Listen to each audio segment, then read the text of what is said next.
right, so you may be asking yourself, as I have been asked this a million times, why don't my cedar fence pickets look like that?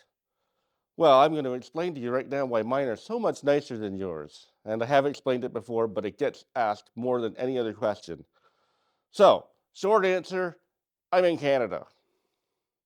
And you're not. Unless you are, in which case, you got no problems. Don't worry about it. Okay, so let me explain what the differences are. And they're pretty big, actually. So, 6 feet long, same as yours if you're in the US. This is based on the US because that's where most of our audience is. We do not have dog ears on them, okay? So that's a big difference. So, what are the big differences here?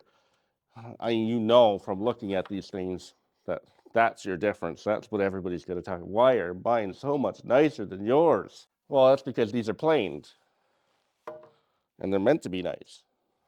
But there's a big trade-off. Okay, let's talk about the differences. These are 5/8 of an inch thick, okay? The US ones used to be that, and now they are 19/32 of an inch. And if you're wondering what 19/32 of an inch looked like, well, here it is. Okay, so there's your 5/8, and there's your 9/16. It's halfway between there. Can you believe that?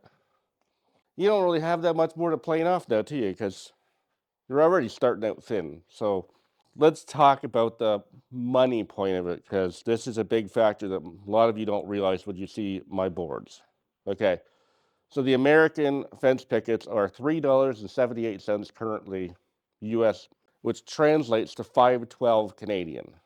Okay, these boards are currently 1021 Canadian, which translates to about 750 US. That's not even taking into account the 13% sales tax that we have to pay on that. So, for all intents and purposes, let's say that ours are twice as much as yours, because that's about what it comes out to be. So, what does that mean for me versus you? Yes, mine are much nicer, but I can't make any money off them. So that's something to think about. Every bit of profit that will be taken for the planters that I show you, I can't sell them and make anything off of them. I can basically get my money back. So even though you think that mine are so much nicer than yours, it doesn't benefit me at all. The only reason why I buy these is to make videos for you guys, because people come all the time, oh, how much for that planter? And I tell them, and they're like, I'm not paying that. So anyway, now you know my secret as to why the boards are nicer and why I buy a set amount every year to make the planter videos for you guys, but I buy no more because I cannot make anything off them. So if you're in Canada, don't even try. Okay? Thanks for watching.